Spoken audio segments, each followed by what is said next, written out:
पूरी दुनिया की निगाह लगी हुई है अहमदाबाद में, क्योंकि विमान हादसे का आज तीसरा दिन है। लेकिन वो मंजर अभी तक हर हिंदुस्तानी की आंखों के सामने है, जब 40 सेकंड के भीतर 265 जिंदगियां राख में तब्दील हो गई थी। हादसा कैसे हुआ, क्या गड़बड़ी रही, बोइंग को लेकर कई तरह के सवाल हैं। हर सवाल का जवाब मिलना अभी बाकी है। इन सब के बीच आपको बताते चले कि भारत समेत 3 देशों की 8 एजेंसियों ने विमान हादसे की जांच शुरू कर दी है। लेकिन इन सब के बीच ये 3 अलग अलग तस्वीरें आपके सामने हैं। कल से अब तक पूरी दुनिया अहमदाबाद में इस विमान का मलबा देख रही है। विमान में 242 लोग सवार थे, जिनमें 241 की जान चली गई। ऐसे 24 लोगों की भी हादसे में मौत हुई है, जिनके ऊपर जाकर यह विमान गिर गया था। लेकिन हादसा कैसे हुआ, वजह क्या रही, इस सवाल का जवाब कल भी नहीं मिला।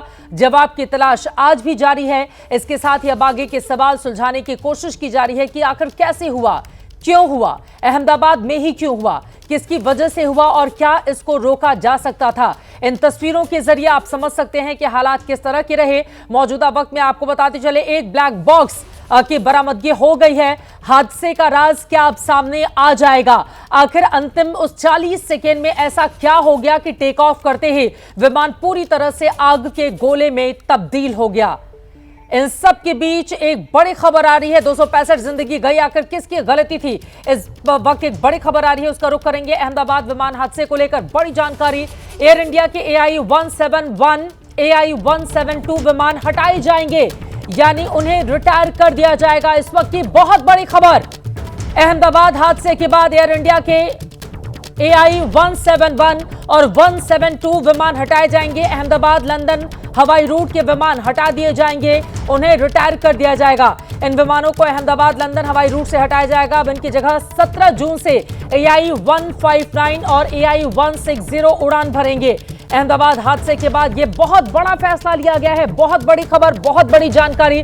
आपको बताते चले कि लगातार ये सवाल पूछे जा रहे थे कि आखिर इस विमान में किस तरह की गड़बड़ी है, जिसके कारण टेक ऑफ से पहले ही बोइंग ड्रीमलाइनर 787 विमान और आपको बताते चले विशेष जांच की भी बात निकलकर सामने आई थी, क्योंकि केंद्र सरकार ने बोइंग पर अपनी सख्ती भी शुरू कर दी है। फिलहाल बड़ी खबर यह है कि एयर इंडिया की ये जो विमान है उनको हटाया जाएगा। अहमदाबाद लंदन हवाई रूट से ये विमान हटा दिए जाएंगे। 17 जून से AI-159 और 160 ये विमान अब उड़ान भरेंगे। ये इस वक्त की बड़ी खबर है, बड़ी जानकारी इस वक्त की एबीपी न्यूज पर हमारे दर्शक देख रहे हैं। और आपको बताते चले हादसा कैसे हुआ, इन तमाम सवालों का जवाब तलाशने के लिए बाकायदा एक कमेटी का गठन किया गया है अहमदाबाद में एयर इंडिया प्लेन क्रैश मामले में। और इस वक्त की बड़ी खबर है, नागरिक उड्डयन मंत्रालय ने हाई लेवल कमेटी का गठन किया है। कमेटी 3 महीने के भीतर अपनी रिपोर्ट देगी। कमेटी की अध्यक्षता केंद्रीय सचिव करेंगे। ये बड़ी खबर है, नागरिक उड्डयन मंत्रालय ने यह हाई लेवल कमेटी बनाई है। 3 महीने में कमेटी अपनी रिपोर्ट सौंपेगी। केंद्रीय गृह सचिव की अध्यक्षता में इस कमेटी का गठन किया गया है। हवाई सुरक्षा पर वहीं थोड़ी देर में एक उच्च स्तरीय बड़ी बैठक भी होने जा रही है। आपको बताते चले आज दोपहर में नागरिक उड्डयन मंत्री राममोहन नायडू की ओर से जानकारी भी मीडिया के जरिए देश के सामने रखा जाएगा। और हादसे की जांच करेगी हाई लेवल कमेटी। कमेटी में कौन कौन से लोग हैं उनके बारे में जल्दी से दे देते हैं आपको जानकारी। केंद्रीय गृह सचिव, उड्डयन मंत्रालय के सचिव, गुजरात के गृह सचिव, अहमदाबाद के पुलिस आयुक्त, वायुसेना के सुरक्षा निदेशक, डीजीसीए के महानिदेशक, बीसीएएस के महानिदेशक, आईबी के विशेष निदेशक, डीएफएसएस के निदेशक भी शामिल हैं, जो हादसे की जांच करेगी। यह हाई लेवल कमेटी का गठन किया गया है। उनमें कौन कौन से बड़े लोग शामिल हैं, जांच कमेटी में कौन कौन से लोग हैं, वो हम आपको इस वक्त टीवी स्क्रीन पर दिखा रहे हैं। अब ये भी जानिए कि जांच कमेटी का दायरा क्या रहने वाला है, उनकी जिम्मेदारी क्या होगी, इस बात को भी समझना बेहद जरूरी है। फ्लाइट AI-171 के हादसे की वजहों की जांच की जाएगी। बिना किसी रोक टोक के जांच करने का अधिकार होगा। ICAO के मैनुअल के मुताबिक जांच की जाएगी। दुर्घटना स्थल का दौरा भी करेगी ये कमेटी। विमान के मलबे की भी जांच की जाएगी।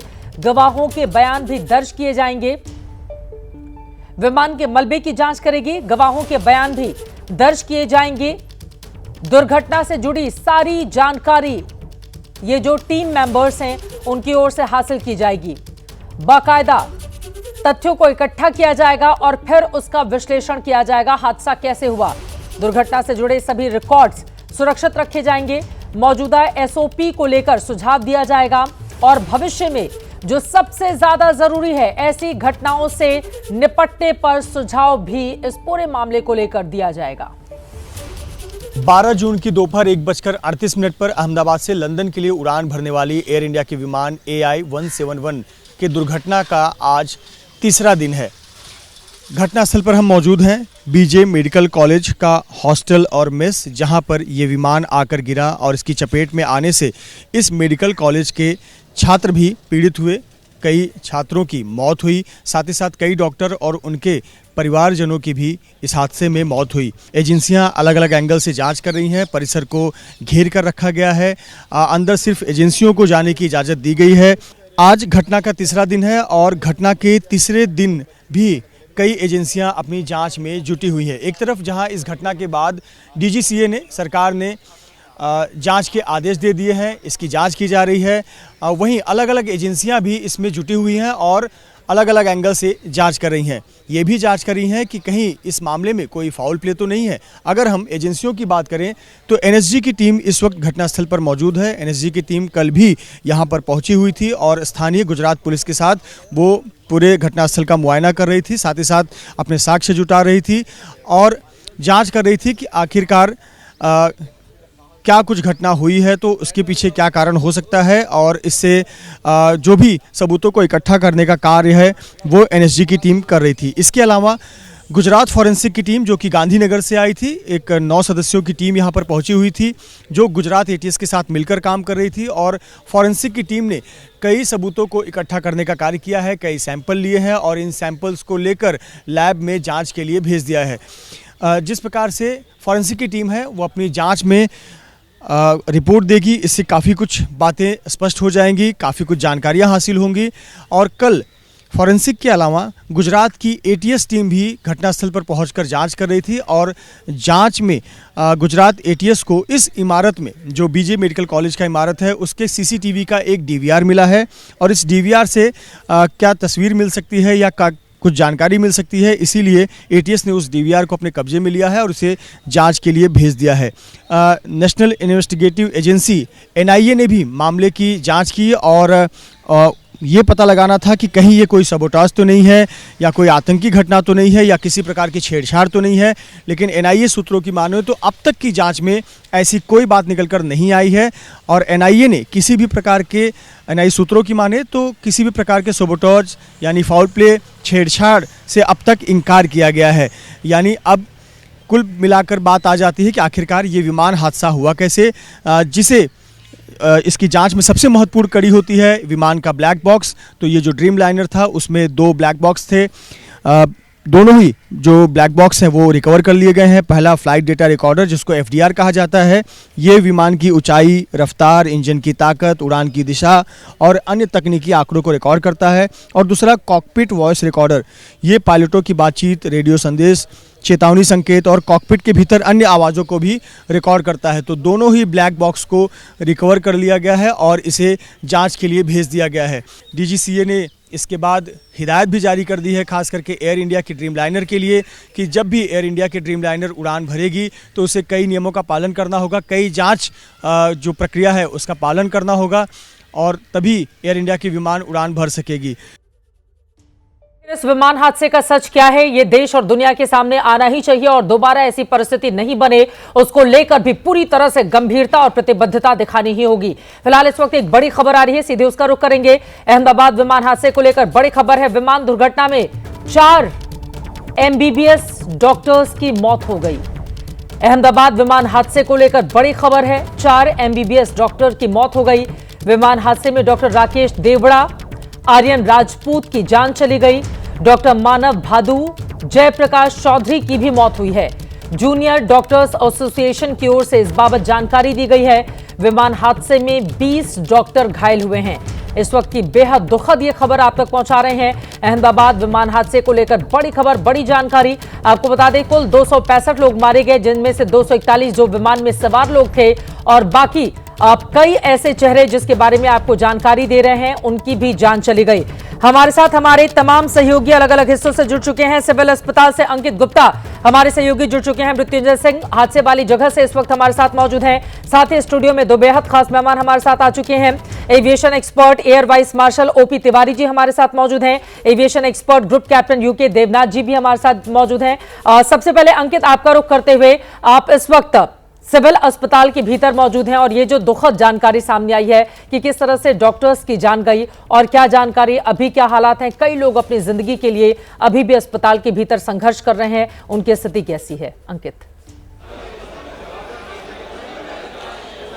बिल्कुल चित्रा, इस वक्त जो है अस्पताल परिसर की बात की जाए तो 40 से ज़्यादा लोगों का अभी भी इलाज चल रहा है। लेकिन चित्रा, यहाँ पर एक जानकारी ज़रूर देना चाहूँगा। देखिए, घटना को हुए लगभग जो है 40 घंटे के आसपास का वक्त हो चुका है और अब लोगों का जो जिन्होंने अपनों को खोया है उनका सब्र का बांध टूट रहा है। उसकी वजह समझी जा सकती है चित्रा। देखिए, यहाँ पर पहले आपको एक तस्वीर दिखा देता हूँ। यहाँ पर जो है कुछ लोग ऐसे परिजन भी हैं जो कि अस्पताल परिसर में पिछले जो है करीबन 40 घंटों के आसपास से मौजूद हैं और उनका ये कहना है कि जब घटना हुई है उसके बाद में जब इनको पता चला कि डीएनए सैंपलिंग होगी तो इन्होंने उस दिन शाम को या रात तक जो है अपना ब्लड टेस्ट दे दिया था जिससे कि डीएनए का टेस्ट हो सके।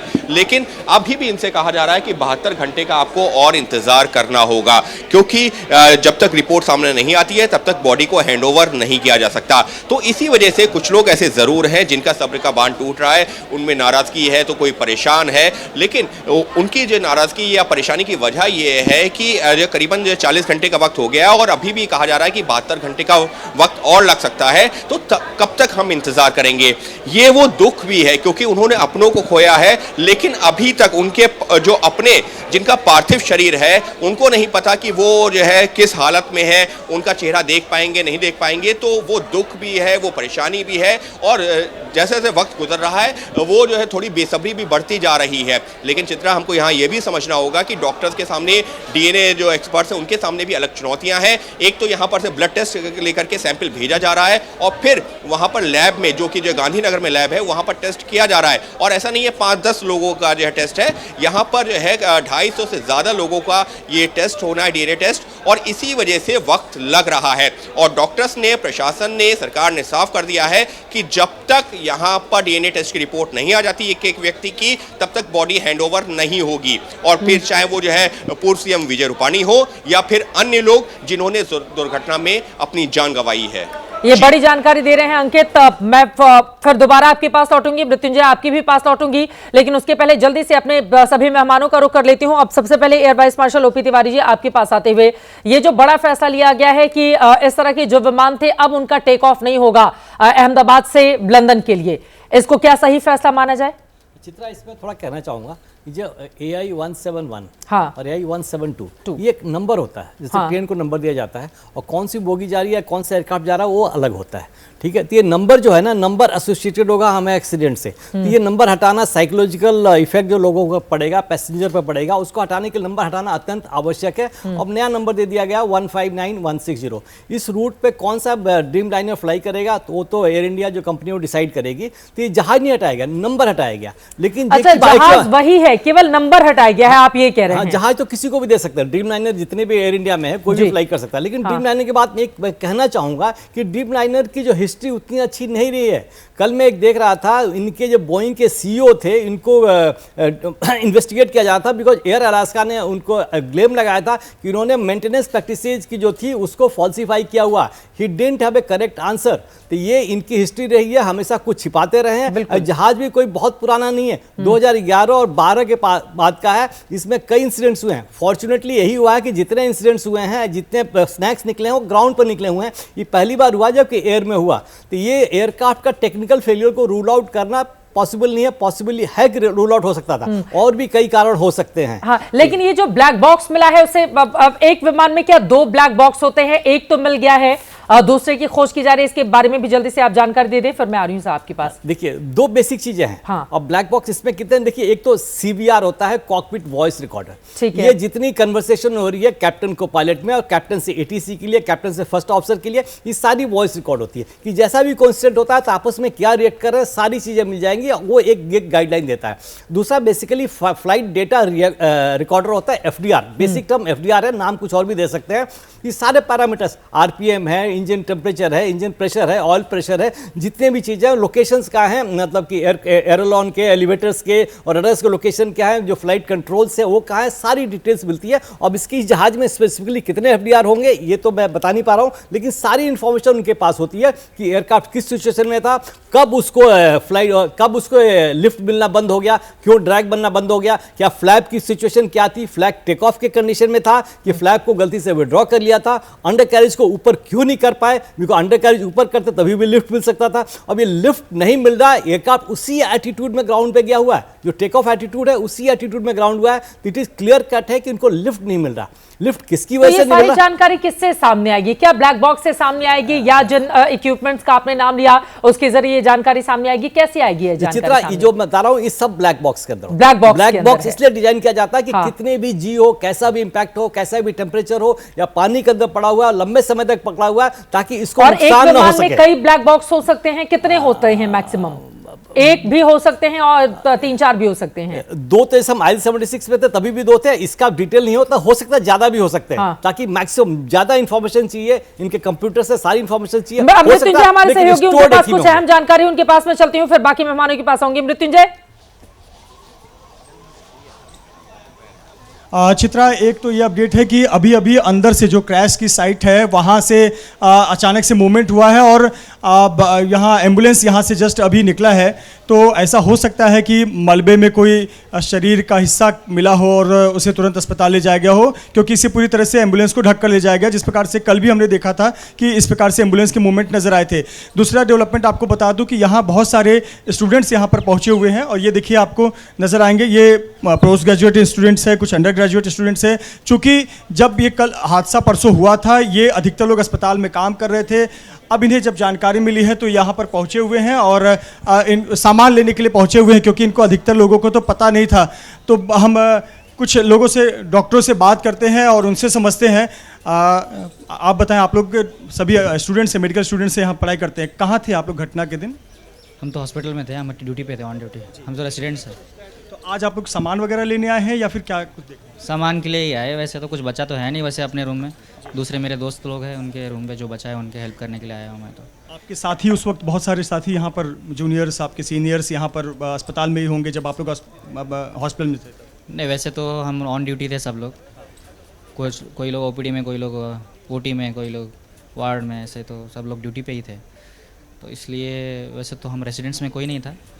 रेसिडेंट्स के थोड़े बहुत पेरेंट्स वगैरह थे, तो उनकी मौत हुई है। एग्जैक्ट नंबर मुझे पता नहीं है कितने लोग की मौत। पाँच MBBS डॉक्टर्स और एक सीनियर डॉक्टर, उनकी फैमिली पेरेंट्स थे उस तरफ, उस बिल्डिंग में जो था। ये एक्चुअल में 4 जो अतुल्यम की बिल्डिंग है, इसमें रेसिडेंट्स और सुपर स्पेशलिटी वाले रहते थे। UG वाले भी लोग गए हैं, वो बहुत दुख की बात है। लेकिन उनका बिल्डिंग अपोजिट था जहाँ पे टेल गिरा है। बाकी जो मलबा वगैरह उड़ा है, पूरा हमारे पूरे ये चारों के चारों बिल्डिंग पे असर हुआ है उसका। बाकी घर के अंदर जो भी था, सिलेंडर वगैरह फटना, इसकी वजह से भी बहुत सारे लोगों की नुकसान। तो अभी तो अब ज़्यादातर लोगों का सामान तो कुछ शायद बचा ही नहीं होगा कि जिस प्रकार का। हाँ, मेरा रूम तो जैसे वो ग्राउंड फ्लोर पे ही था। जी मृत्युंजय। तो मेरे रूम की तो खिड़की पूरी बेंड हो गई है और वो जो एग्जैक्ट मलबा जो था तो मेरे खिड़की के बाहर ही पड़ा है। मतलब खिड़की जो है वो दीवार वगैरह टूट के सब अंदर चला गया। तो चित्रा, ये आप बीती बता रहे हैं कि आखिरकार इन्होंने बाद में आकर क्या देखा, और इस प्रकार की तस्वीर फिलहाल क्रैश साइट पर हमें देखने और सुनने को मिल रही है। मैं फौरन आप लोगों के पास आऊंगी। हमारे साथ अंकित गुप्ता, मृत्युंजय सिंह, हमारे दोनों ही सहयोगी जुड़े हुए हैं, लेकिन उसके पहले अब ग्रुप कैप्टन UK देवनाथ जी, आपके पास आते हुए, ब्लैक बॉक्स से क्या क्या जानकारी सामने आएगी और ये जो फैसला लिया गया है, क्या सिर्फ नंबर चेंज किए जाएंगे या पूरा का पूरा विमान चेंज कर दिया जाएगा? इसको लेकर ये जो बड़ी जानकारी सामने आई है उसके बारे में डिटेल में जानकारी उड़ेंगे ड्रीमलाइनर ही, उड़ेंगे बोइंग 787 ही। जो ये नंबर हम देख रहे हैं ये रूट नंबर होता है। हम बोलते हैं ना कि दिल्ली से तिलक नगर से चांदनी चौक बस नंबर 328 जा रही है। हाँ। साइकोलॉजिकल वजह से अब उसको बोल देंगे कि दिल्ली से चांदनी चौक बस नंबर 235 जाएगी। क्योंकि ऐसा ना हो कि पैसेंजर्स जब नेक्स्ट टाइम इस फ्लाइट पर आएँ और बस नंबर का सेम रूट हो, उनको ज़रा मानसिक अशांति का सामना, एप्रीहेंशन का सामना करना पड़े। जहाँ तक ब्लैक बॉक्स की बात है, नहीं, एक बार फिर से, सिर्फ नंबर चेंज किए जाएंगे, हाँ, बाकी चीजें चेंज नहीं की जाएंगी, सारी चीजें सेम रहेंगी। देखिए, केवल जो फ्लाइट है उसके नंबर बदल दिए जाएंगे। देखिए क्या होता है, ड्रीम लाइनर नाम दिया गया है, बोइंग इसको बोलती है बोइंग 787। दुनिया भर में 1088 ऐसे उड़ रहे हैं, यानी 1100 उड़ रहे हैं। तो भारत में भी एयर इंडिया के अलावा दूसरी एयरलाइंस भी इसको उड़ाती हैं, तो सबको तो ग्राउंड नहीं कर सकेंगे, हाहाकार मच जाएगा, पूरा जो पैसेंजर अप शेड्यूलिंग है वो गड़बड़ा जाएगी। तो होता ये है कि प्लेन को ग्राउंडेड किया जाता है टेक्निकली चेक करने के लिए 6 घंटे, 12 घंटे, 24 घंटे, 36 घंटे के लिए। एक इंस्ट्रक्शन जाती है कि इस टेक्निकल पैरामीटर्स को देखिए, इंजन में ये चेक कीजिए, हाइड्रोलिक सिस्टम में ये चेक कीजिए, स्लैप एंड फ्लैप का जो कंट्रोल है उसमें ये चेक कीजिए। दूसरी चीज़ है, अगर कोई टेक्निकल इंस्ट्रक्शन में कोई डिफेक्ट लग रहा है कि हाइड्रोलिक पंप ठीक से काम नहीं कर रहा था, तो आप इस फिल्टर को चेक कीजिए। जैसे अभी लग रहा है कि दोनों इंजन चले गए, तो हो सकता है कि फ्यूल फ्लो में कोई दिक्कत हो, तो आप टेक्निकल इंस्ट्रक्शन चला जाएगा कि अगले 36 घंटे में सभी जहाज का जो फ्यूल का जो बूस्टर पंप है, फ्यूल बूस्टर पंप, उसको चेक कीजिए। फ्यूल का जो लेफ्ट वाला और राइट वाला माइक्रोनिक फिल्टर है उसको चेक कीजिए। तो ये सब चेक करने में 36 घंटे 48 घंटे लगते हैं। उसके बाद सब जहाजों को रिलीज कर दिया जाता है, यानी ड्रीम लाइनर उड़ते रहेंगे। देखिए, हम अभी आईकाओ का नाम ले रहे थे, इंटरनेशनल सिविल एविएशन अथॉरिटी।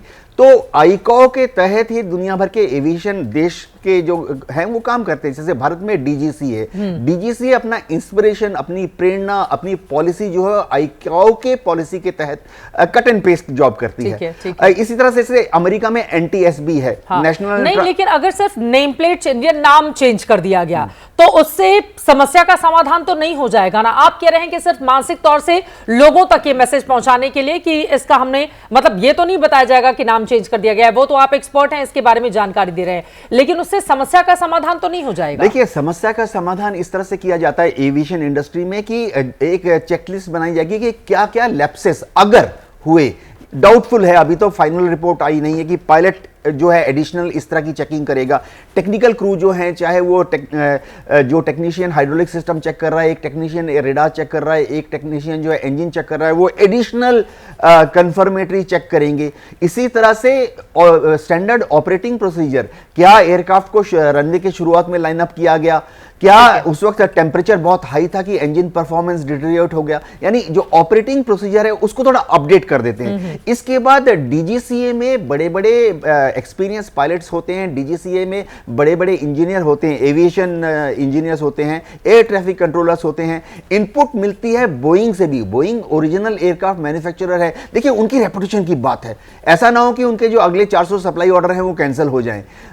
तो वो भी, उनके भी रिप्रेजेंटेटिव इस टीम में आएंगे। इसका जो हवाई जहाज का इंजन है, दोनों इंजन जिसके बारे में हम बार बार सुन रहे हैं कि वो बंद हो गए, ये इंजन जीई अमेरिका की कंपनी है, जनरल इलेक्ट्रिक, उन्होंने बनाया है। इस जहाज के दूसरे जो एक खबर है कि ड्रीम लाइनर का ही एक अन्य विमान 2 साल पहले की ये बात है, जब 17,000 फीट पर एक इंजन उसका काम करना बंद कर दिया था, तो फिर दूसरे इंजन के सहारे उसको नीचे लैंड करवाया गया था। इसके बारे में जानकारी आपसे लूंगी, क्योंकि लगातार इस तरह के सवाल भी उठते रहे हैं और परेशानियां भी दिखाई देती रही हैं, लेकिन क्या उससे हमने सबक सीखा? इस सवाल के जवाब आप दें उसके पहले एक बड़ी खबर आ रही है। अहमदाबाद हादसे में जिन लोगों ने अपनी जान गंवाई, उनके परिजन देश के अलग अलग हिस्से से लगातार अहमदाबाद पहुंच रहे हैं। इस हादसे में मुंबई के अयूब खान ने अपने भांजे, उनकी पत्नी और 2 बच्चों को खोया है। अयूब का कहना है कि कल रात डीएनए टेस्ट के लिए सैंपल दे दिया गया है, लेकिन उन्हें 72 घंटे का इंतजार करना होगा। हमारे साथ में हैं जिन्होंने अपनों को खोया है। किसकी डेथ हुई आपके? मेरा भांजा, उसकी वाइफ और 2 बच्चे। क्या नाम था भांजे का? जावेद अली, मरियम। बच्चों का नाम, एक का नाम हलीमा है और एक का नाम जोया है, लड़का जोया। आप लोगों ने ब्लड सैंपल दे दिया है? ब्लड सैंपल 4 दिन पहले ही दे दिए थे, 2-3 दिन पहले ही दे दिए थे, 48 घंटे के ऊपर हो गए। मतलब आप लोगों ने परसों जिस दिन घटना हुई उसी दिन रात में दे दिए थे हम लोगों ने। अभी ये क्या बताया गया है? क्योंकि हमको जैसी जानकारी मिली, कहा गया है कि 72 घंटे का इंतजार करना पड़ेगा। सर, 72 घंटे की जरूरत ही नहीं, 48 घंटे में भी रिपोर्ट आती है, लेकिन वो रिपोर्ट अभी तक आई नहीं है। और रिपोर्ट का इनका ऐसा कहना है कि गांधीनगर जाना पड़ेगा, गांधीनगर रिपोर्ट आती है, गांधीनगर से रिपोर्ट हमारे पास आती है, इसके बाद ही हम आपको बता सकते हैं कि इसमें क्या हुआ है बोल के। और हम लोग ने ये भी किया है इन लोगों को कि भाई 48 घंटे में आपको कुछ हमको रिपोर्ट दो, तो ये लोगों का कहना है कि 48 घंटे के पहले हम रिपोर्ट दे सकते नहीं, आपको अगर इंक्वायरी करना है, आपको जो नंबर दिए हैं उस पर कॉन्टैक्ट करो, उसके थ्रू आपको मालूम पड़ेगा। बता रहे हैं क्योंकि अभी जो है जैसे जितने लोग मृतक हैं सबका जो है डीएनए टेस्ट भी नहीं हो पाया है, क्या इस वजह से भी जो है क्योंकि जब तक सबका नहीं हो जाएगा तब तक रिपोर्ट नहीं आएगी, क्या कुछ बताया क्या जा रहा है? सब जिनके नहीं हो रहे, ठीक है, जिनके दे दिए ऑलरेडी, जिनके पास नाम है तो वो तो शो करो आप। अब वो टोटल आप एक साथ अगर शो करने जाओगे तो पॉसिबल ही नहीं है। तो अगर आपके मेडिकल टीम अच्छी है, मेडिकल ये अच्छी है, अगर गवर्नमेंट अगर चाहती है कि ये मैटर को जल्दी सॉल्व करे तो कर देना चाहिए, इन लोगों को मेडिकल टीम बढ़ा देना चाहिए। मेडिकल टीम नहीं बढ़ाते हुए कल जो आम पब्लिक है, जिनके लोग इसमें डेथ हो गई है या कोई इंजरी हुई, तो वो लोगों को सपोर्ट करना चाहिए। आप लोगों को बताया कि आज आप लोगों की कोई बात हुई है, क्या जवाब दिया गया है? अभी भी मैं अंदर कस्टडी रूम में जाके आया अंदर, वहाँ पे इंक्वायरी किया तो 213 नंबर में मेरा पेशेंट का नाम तो है, यानी कि वो इस लिस्ट में है जिसमें डीएनए हमने दिए, लेकिन अब वो चाहे कि रिपोर्ट ही नहीं है। रिपोर्ट आएगी गांधीनगर से, अब गांधीनगर रिपोर्ट इनको भेजेगा, कब तक बताया गया? सब ये कंफर्म ही नहीं कर रहे ये लोग। जब तक वो बोलते हैं कि आपको हम फ़ोन करेंगे, आप हमको फ़ोन नहीं करें, हम आपको फ़ोन करेंगे। एक नंबर दे दिए, वो कस्टमर केयर का नंबर दे दिए और वो नंबर पे हम आपको कांटेक्ट करेंगे। तो यहाँ अंकित गुप्ता हमारे सहयोगी बातचीत कर रहे थे और इस वक्त एक और बड़ी खबर आ रही है, सीधे उसका रुख करेंगे। अब तक 240 लोगों के डीएनए सैंपल ले लिए गए हैं। बड़ी खबर, बड़ी जानकारी, 240 लोगों के डीएनए सैंपल ले लिए गए हैं। शवों की पहचान के लिए डीएनए सैंपल लिया गया है। डीएनए टेस्ट में 24 से 48 घंटे का वक्त लगेगा। जितने भी परिजन हैं उन सभी को ये जानकारी दी गई है, उनको इंतजार करने के लिए कहा गया है।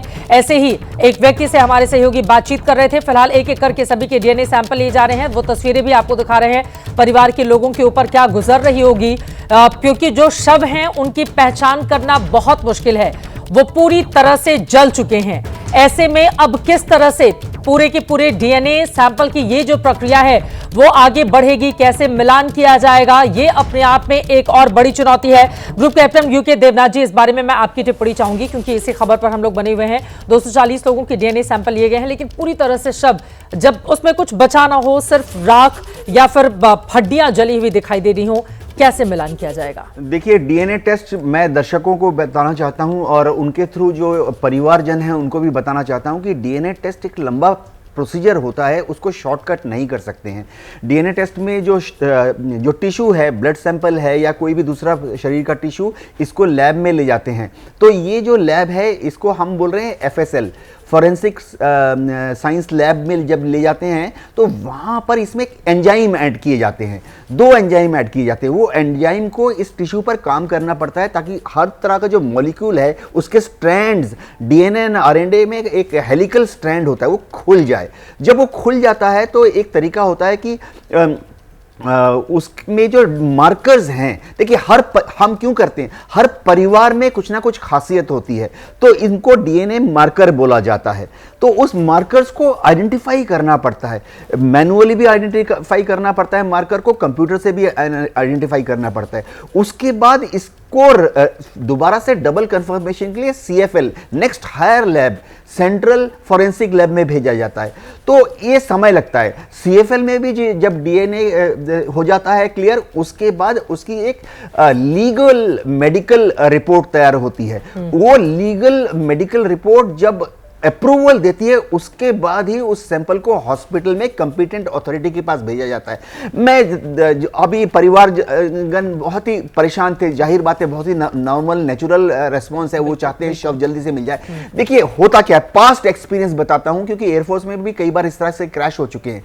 एक बार जस्ट सोचिए कि अगर गलती से भी एक परिवार का शव दूसरे परिवार में चला गया और वो उसको नागपुर में ले जाके दाह संस्कार कर देते हैं, तो 3 दिन के बाद जब रिकन्फर्मेशन में पता लगा कि यह मिस्टेक हो गई है, तो दोनों परिवारों को समझ नहीं आएगा कि क्या करें। जो एडमिनिस्ट्रेटिव अथॉरिटीज हैं वो तो उनको तो सावधान पोजीशन में खड़ा कर दिया जाएगा। तो ये बहुत ही संवेदनशील मामला है। इसमें कितना समय लग सकता है? देखिए, डीएनए टेस्ट अगर किया जाए सिंसियरली 72 घंटे लग जाते हैं। इसका रीजन है क्योंकि एक एक स्ट्रैंड्स को नेचुरली खुलना पड़ता है। छोटा सा जवाब और आपसे चाहूंगी, उसके बाद अपने सहयोगियों के पास चलूंगी। शव पूरी तरह से जल चुके हैं। वो तस्वीरें हम अपने दर्शकों को नहीं दिखा सकते, वो तस्वीरें हम सभी को विचलित करती हैं। वो पूरी तरह से जल चुके हैं। जो शव को सौंपने की प्रक्रिया होगी डीएनए टेस्ट के बाद, वो कैसे होगी? जी हाँ, बचा तो है किया। जब हम कहते हैं कि शव में कुछ बचा नहीं है, सच बात है, लेकिन कोई भी शव जो है काफी सारी इंडिकेशन देता है, क्योंकि जैसे शव है उसके जो डेंटल पैटर्न है इसको एक्सरे किया जाता है, मैंडेटरी मेडिको लीगल रिक्वायरमेंट है, क्योंकि हर एक आदमी के दांत कुछ टूटा है, कुछ खाली है, कुछ दांत का पैटर्न अलग है, किसी के दांत टेढ़े मेढ़े हैं, इससे भी पहचान हो सकती है। इसके अलावा शव में चाहे शव जल गया हो लेकिन उसके ऊपर सिंथेटिक वस्त्र या कॉटन वस्त्र के एक आध स्ट्रैंड्स मिल जाते हैं, जिनको कि बहुत ध्यान से चिमटी की मदद से एक एक को तैयार करके कॉटन में रख के सेव किया जाता है ताकि कोई दूसरे तरह का मिश्रण ना हो जाए। उसके बाद उसको माइक्रोस्कोप में एनालाइज तो पता लग जाता है कि किस तरह की साड़ी या किस तरह के ट्राउजर पहना था। इसके अलावा अगर ज्वेलरी है तो जाहिर बात है ज्वेलरी मेल्ट भी हो सकती है, लेकिन ज्वेलरी की जो पीस है उसको शव को टैगिंग की जाती है।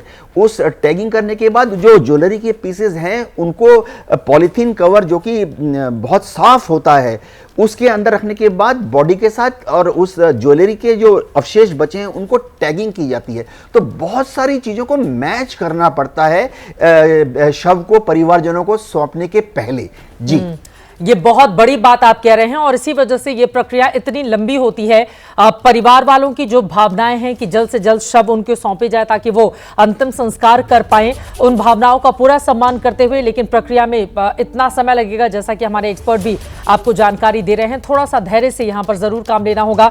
हालांकि उनके ऊपर क्या गुजर रही होगी जब अपनी आंखों के सामने अपनों को इस हालत में वो लोग देखेंगे, इसको शब्दों में बांध पाना काफी ज्यादा मुश्किल है। लेकिन डीएनए रिपोर्ट देने के बाद लोगों को अपने शवों के लिए लंबा इंतजार करना पड़ रहा है, जिसकी वजह से लोगों में अब जबरदस्त आक्रोश भी है और गुस्सा भी है। हमारे भांजा था और भांजी थी, उसके 2 बच्चे थे बस। एक का नाम जावेद है और एक का उनकी वाइफ का नाम मरियम है। बच्ची का नाम अमीना है, बच्चे का नाम जियान है। 72 घंटों का इंतजार करना पड़ रहा है डीएनए के। घंटे का काय के लिए इंतजार करें वो तो बोलो। डीएनए रिपोर्ट कब तक मैक्सिमम और मिनिमम कितने टाइम तक ला सकते हो तुम? किसी को नहीं जाने दिया जा रहा है तो तुम हमको क्या जाने देंगे ये लोग? क्या मांग है आपकी? क्या मतलब क्या मांग क्या है? हम लोग की कोई मांग नहीं, हमारी बॉडी। तो लोगों में गुस्सा भी देखने को मिल रहा है। गुजरात सरकार में मंत्री हर्ष सांघवी इस पर कुछ बोल रहे हैं, सीधे सुनते हैं। 3-4 घंटे की साइकिल्स के बाद ये मैच किए गए जो नंबर्स हैं वो तात्कालिक सिविल हॉस्पिटल भेजे जाते हैं। मैं अभी फॉरेंसिक साइंस लेबोरेटरी पे एक डिटेल्ड बैठक हुई है और इसके बाद हम अभी नेशनल फॉरेंसिक साइंस यूनिवर्सिटी जो है वहाँ पे भी इसी प्रकार से रात दिन काम चल रहा है। वहाँ विज़िट के बाद टोटल ये जो प्रक्रिया है वो प्रक्रिया और जल्द, ज़्यादा से ज़्यादा जल्द कैसे हो पाए उस पर काम चल रहा है। आभार। Thank you sir. गुजरात सरकार में मंत्री हर्ष सांघवी को आप सुन रहे थे, लेकिन इन सब के बीच डीएनए टेस्ट को लेकर आपको बताते चले कि लगातार वहां पर लोगों के भीतर गुस्सा भी देखने को मिल रहा है। लेकिन डीएनए टेस्ट की अपनी एक पूरी प्रक्रिया होती है, उसमें 48 से 72 घंटे का वक्त लग सकता है। लगातार ये एक्सपर्ट जानकारी दे रहे हैं। इन सब के बीच एयर इंडिया के AI 171 विमान में 2 पायलट और 10 क्रू मेंबर भी सवार थे। इसको लेकर जो बड़ी खबर आ रही है देंगे, लेकिन मृत्युंजय हमारे सहयोगी हादसे वाली जगह से लगातार जुड़े हुए हैं। मृत्युंजय, और क्या जानकारी मिल रही है वहां से? क्या खबर, क्या जानकारी मृत्युंजय? जी चित्रा, देखिए जिनके परिजन इस दुनिया में नहीं रहे इस हादसे के बाद, वो इस घटनास्थल पर पहुंचकर उन्हें श्रद्धांजलि देना चाहते थे। या आप देखिए परिवारजनों का रो रो कर बुरा हाल है। वजह यह है कि इनके परिवार के सदस्य, इन सभी लोगों ने दोपहर 12 बजे एयरपोर्ट पर हंसते हंसते विदा किया था कि अब मुलाकात दिवाली में होगी।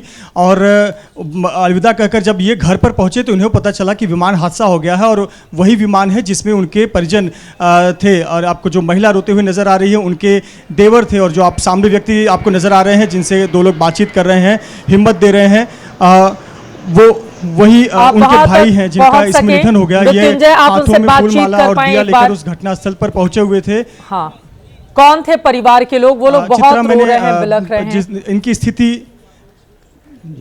जी जी चित्रा, मैंने इनसे बातचीत की लेकिन उनकी मनोस्थिति नहीं है और हम उनकी निष्ठा का सम्मान करते हैं और बहुत ही दुख की घड़ी है और मुझे लगता है कि ये तस्वीरें बताने के लिए काफ़ी है कि इस परिवार पर क्या कुछ गुजर रही है, क्या कुछ बीती है। शायद इनके लिए शब्द नहीं होंगे पर इनके चेहरे के भाव, इनकी अंधाम आँखें, इन पूरे परिवार का एक दुख भरा चेहरा और हाथों में देखिए जो साजो सामान लेकर आई हैं वो यादों के रूप में लेकर आई हैं और क्या लपेट कर लेकर जा रही हैं।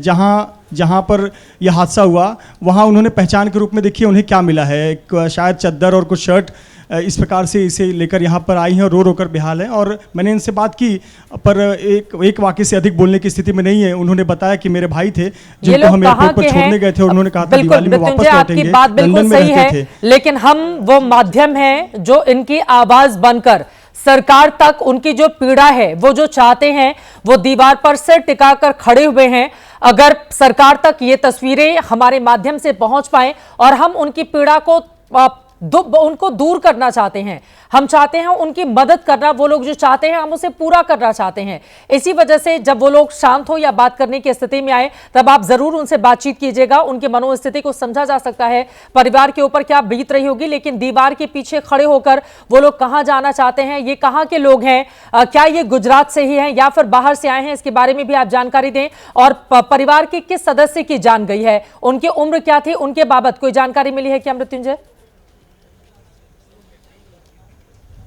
जी बिल्कुल, ये जो परिवार है यही गुजरात अहमदाबाद का ही रहने वाला परिवार है और आपको सामने जो एक व्यक्ति बैग लिए हुए कंधे पर नज़र आएंगे दीवार की तरफ, टी शर्ट पहने हुए, उन्हीं के भाई हैं जिनसे हमने बात भी थोड़ी देर पहले की थी। उन्होंने बहुत संक्षिप्त में बताया कि उनके भाई लंदन में रहते थे, पूरा परिवार उन्हें छोड़ने गया था और बाद में उन्हें पता चला कि विमान हादसा हो गया है। आज पूरा परिवार घटनास्थल पर पहुंचा हुआ है जहां ये पूरी घटना हुई और श्रद्धांजलि देना चाहता था। आप देखिए महिला के हाथों में एक फूल की थैली नज़र आएगी, उस जगह को देखना चाहता था वो कि जहाँ पर हादसा हुआ, एक अंतिम स्मृति के रूप में, लेकिन वहाँ पर जाने की इजाज़त नहीं मिली। 2 लोग गए थे लेकिन वहाँ की स्थिति देखकर ये रोते हुए बाहर चले आए क्योंकि ऐसी स्थिति का सामना ऐसे परिवार के जन नहीं कर सकते। और ये परिवार यही स्थानीय परिवार है, लंदन में रहते थे, काम करते थे, इतनी जानकारी है। पर मैंने परिवार से बातचीत की पर अभी उनकी मनोस्थिति नहीं है, वो बार बार मना भी कर रहे हैं कि हम कंडीशन में नहीं है बात करने के। अस्पताल में इन्होंने सैंपल दे दिया है और यहाँ पर सिर्फ घटनास्थल पर आए थे एक पैर पड़ने के लिए, ताकि ये जो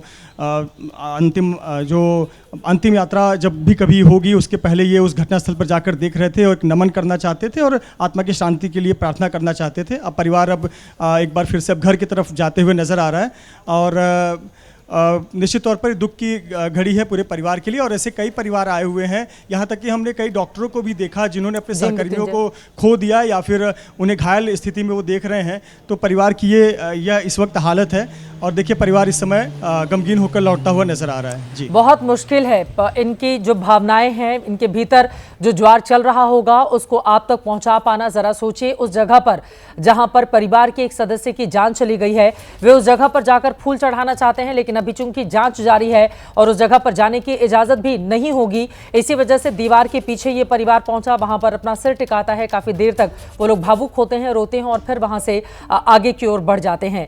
ये मना स्थिति है, जिन लोगों ने अपने परिवार के सदस्य को खोया है उनका दुख और दर्द क्या होगा, उनके ऊपर जो बीत रही होगी, इस बात को आसानी से समझा जा सकता है। लेकिन सिविल अस्पताल में इस वक्त क्या चल रहा है, अंकित गुप्ता हमारे सहयोगी लगातार जुड़े हुए हैं। अंकित, आपके पास क्या खबर है?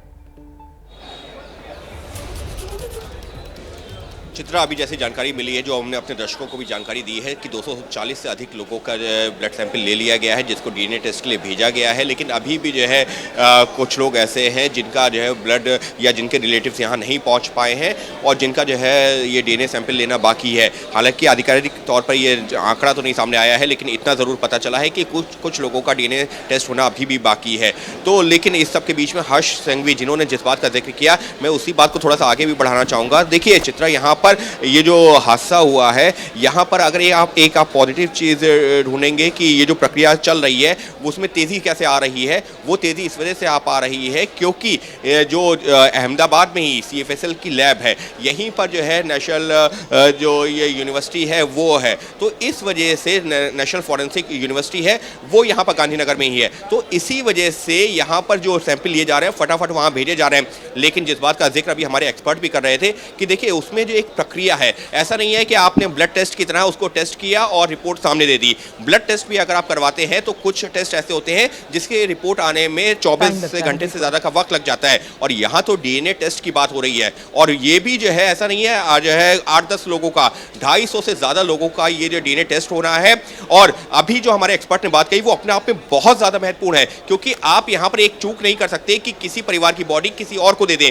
जब तक कि ये वो DNA टेस्ट का मिलान नहीं हो जाता और तमाम बॉडीज का मिलान नहीं हो जाता, तब तक आप बॉडी हैंडओवर नहीं कर सकते। और यही बात विजय रूपाणी, जो कि पूर्व मुख्यमंत्री हैं, देखिए पूर्व मुख्यमंत्री हैं लेकिन उनका परिवार भी यहाँ पर बेबस है, इंतजार करने को बेबस है, क्योंकि जब तक वो प्रक्रिया नहीं होगी, DNA टेस्ट की रिपोर्ट नहीं आएगी, हर एक बॉडी से मिलान नहीं हो जाएगा, तब तक जो पार्थिव शरीर है वो परिवारों को नहीं सौंपा जाएगा। परिवार वालों का गुस्सा अपनी जगह है, उनकी जो है जो भावनाएं हैं उसका जो है हम लोग भी सम्मान करते हैं, लेकिन इस वक्त जो है जिस बात का भी आप जिक्र कर रहे थे, समझना सबको होगा। दुख की घड़ी है, अपनों को खोया है, निशब्द हैं। हम लोग भी यहाँ पर रिपोर्ट कर रहे हैं, जब उनसे बात करते हैं तो कई बार आपको समझ में नहीं आता आप उनसे क्या बात करें या क्या सवाल पूछें।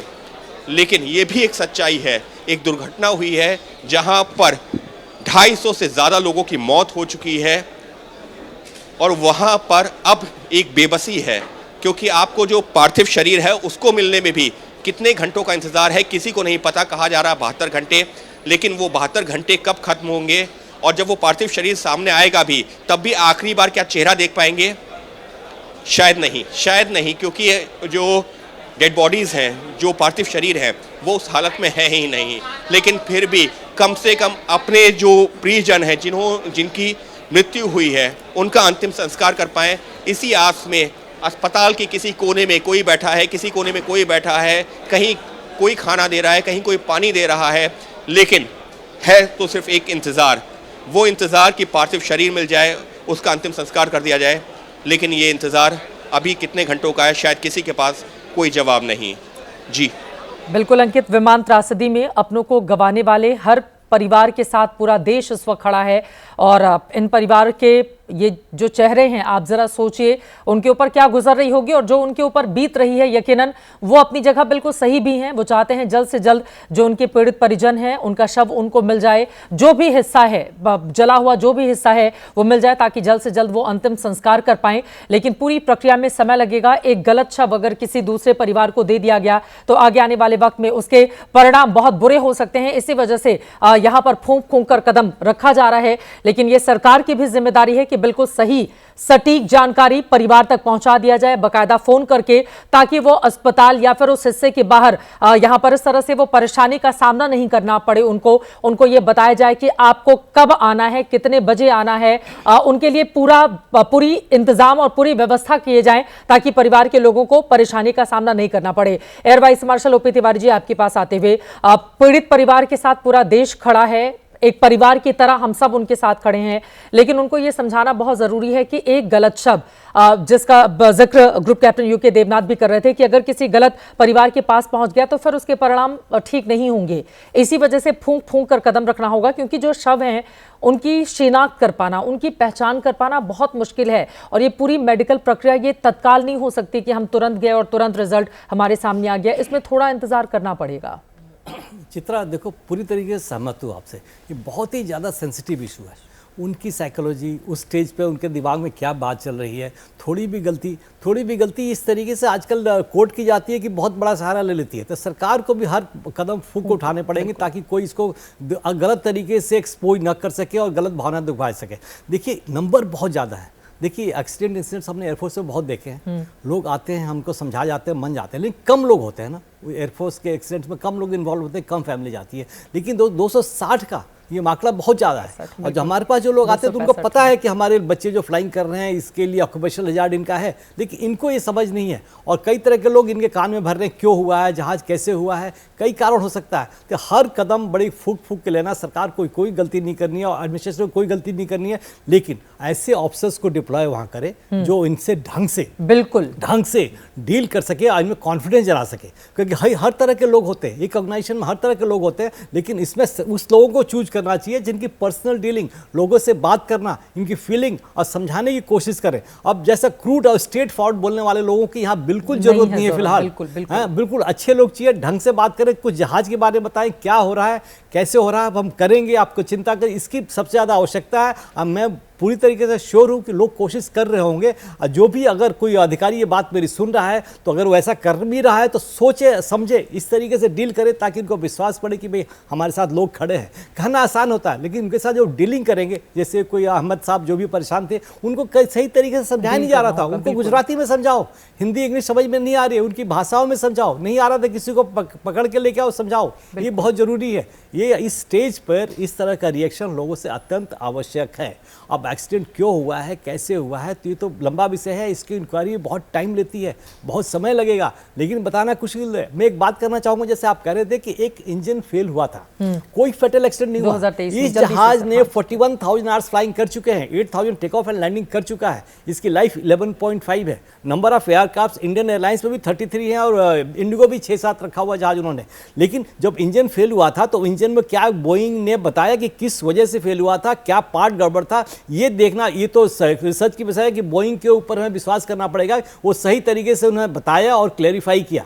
अभी क्या कारण हो सकता है, ये तो सोचने की बात। अलग अलग कई टीमें जांच कर रही हैं। उम्मीद है कि जो सच है वो जल्दी ही सामने आ पाए। आप दोनों का बहुत शुक्रिया, air vice marshal OP Tiwari ji आपका, और group captain UK Devnath ji आपका, इस महत्वपूर्ण जानकारी के लिए।